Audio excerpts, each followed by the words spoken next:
Hey, what's up, everybody? Welcome back to another episode of Back to the Cardboard. This is Shannon here. And man, I've got a great episode for you guys today. We're going to talk about some additions to my 1976 set. Picked up a few cards for that.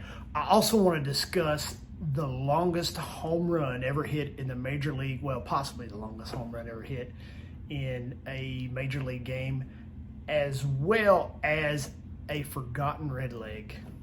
A great player, manager that played for the Reds that maybe you guys didn't know. So let's flip the camera around and get right to it.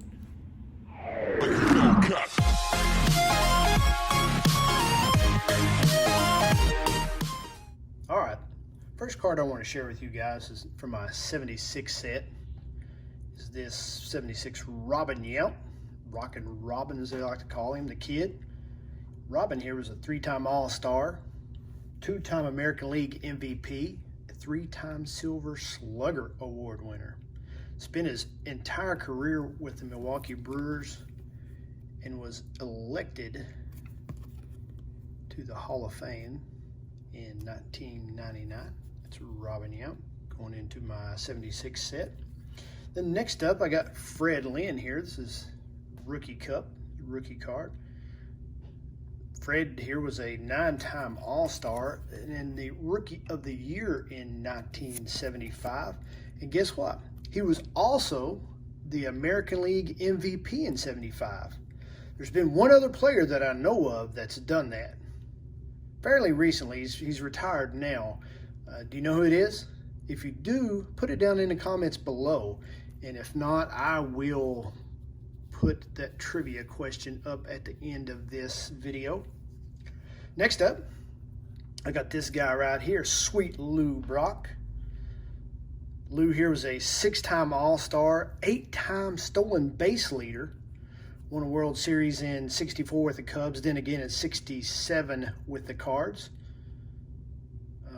Lou was elected to the Baseball Hall of Fame in 1985, but really his biggest accomplishment, I think, personally, is in 1975, he was awarded the Roberto Clemente Award, which basically is the good guy award in baseball, which exemplifies the game of baseball, sportsmanship, community involvement, your contribution to the team.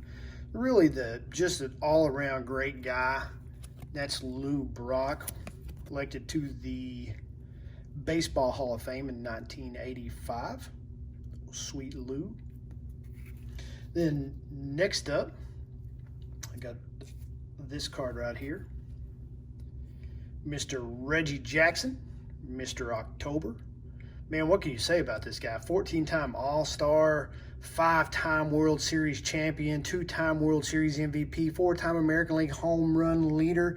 The list goes on and on and on. Elected to the Baseball Hall of Fame. It's on the card, a little stain there. Elected to the Baseball Hall of Fame in 1993. Another card here for my 1976 set. But I want to talk to you a little bit about home run he hit.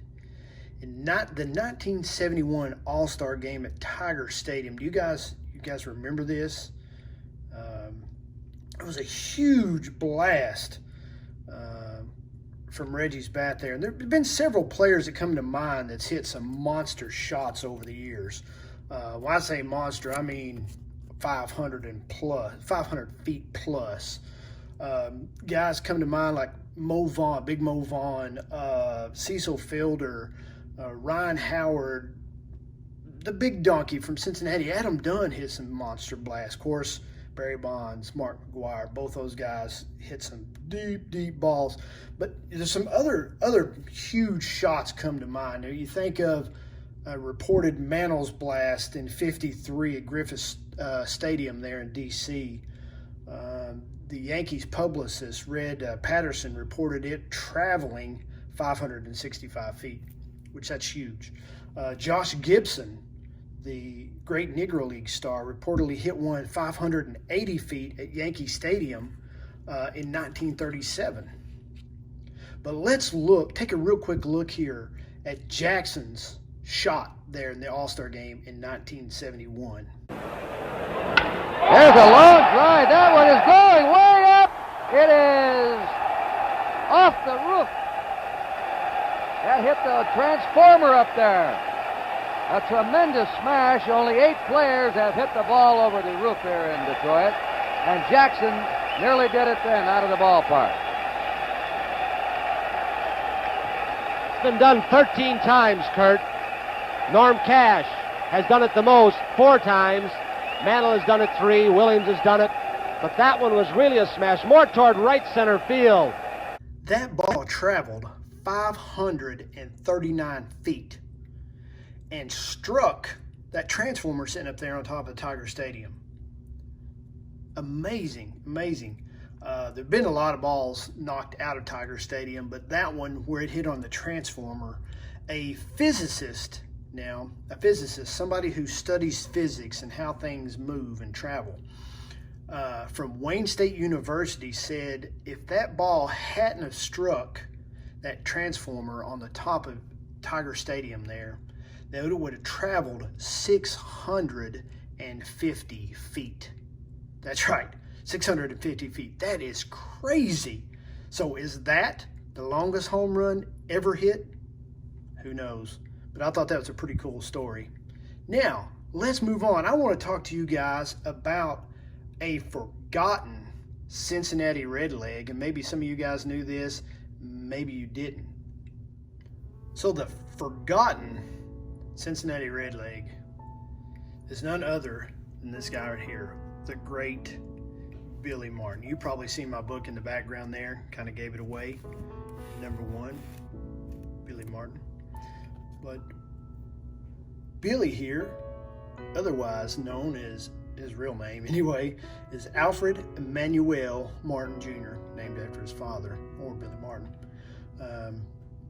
He got his name from his grandmother, who called him Belitz. She was Italian, and Belitz in Italian, Belitz in Italian means beautiful. And Billy's friends here heard his grandmother talking to him and thought she was calling him Billy, but she was calling him Belitz. So they started calling him Billy. And funny story, he didn't really know that his name was Alfred until like junior high, middle school, or somewhere around in there, because the teacher called Alfred Martin and he didn't know who she was talking about. I thought that was funny.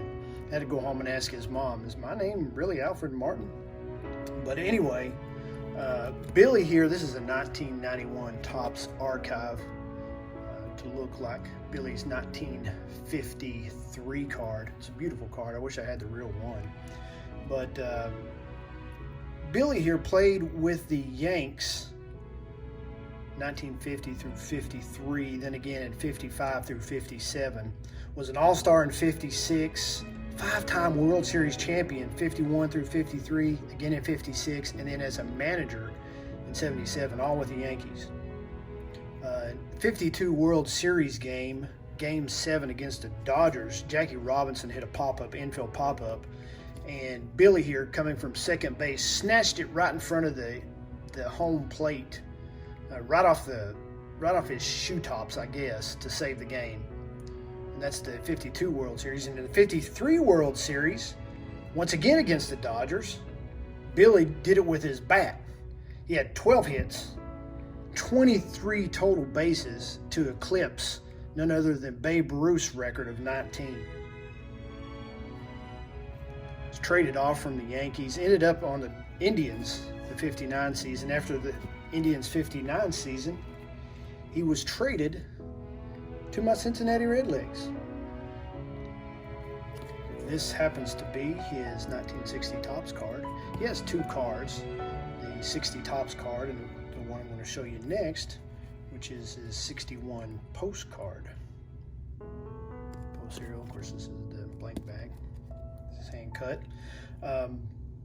Billy with the Reds that year played 103 games, hitting 3 home runs, 16 RBIs, batted .255. The Reds sadly traded him after the 1960 season to the Milwaukee Braves. Billy eventually ended up as the Yankees manager and managed them 75 through 78. Then again at 79, 83, 85, 88. Of course, that's him and George Steinbrenner going back and forth. he was known for a very aggressive style of hard-nosed baseball. They called it Billy Ball.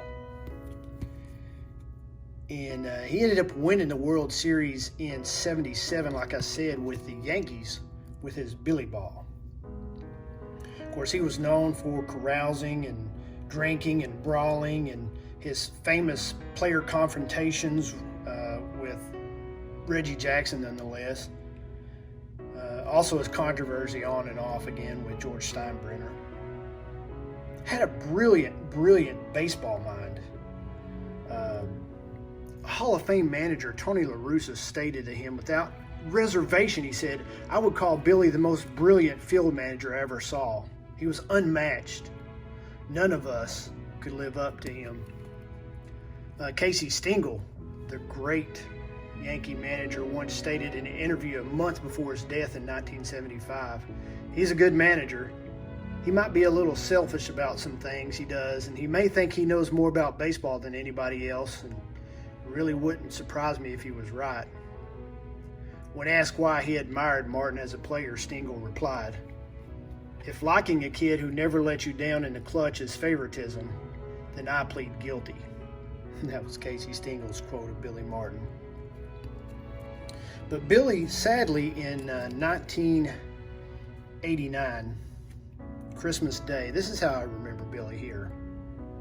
1986, Topps checklist. But at Christmas Day in 1989, Billy and one of his friends was out drinking at a bar, and on his way home, ran off the road into a culvert. Of course, Billy was pronounced dead. I don't think he died on scene, but this is another great card of Billy, 1985 Topps traded. This is how I remember Billy the most. But, you know, Billy, through all his struggles, through all his trials in life, you know, he was probably his own worst enemy. He had a brilliant baseball mind, and there's no doubt about that. And the reason why I know is because he's enshrined with a bunch of great Yankees. Yes, his number one is retired there at the Yankee Monument Park there at Yankee Stadium, alongside greats like Gehrig, Babe Ruth, Joe DiMaggio, Mickey Mantle, a bunch of greats.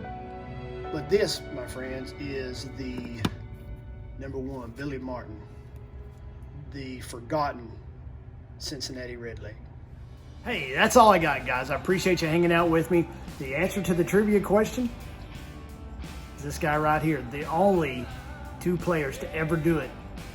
That is Rookie of the Year and MVP. It's Fred Lynn in '75 and Ichiro Suzuki in 2001. Hey, that's it. Thanks for hanging out with me, guys. Thanks for tuning in. Thanks for spending a little time with me. Until next time, God bless you. God bless America, and peace.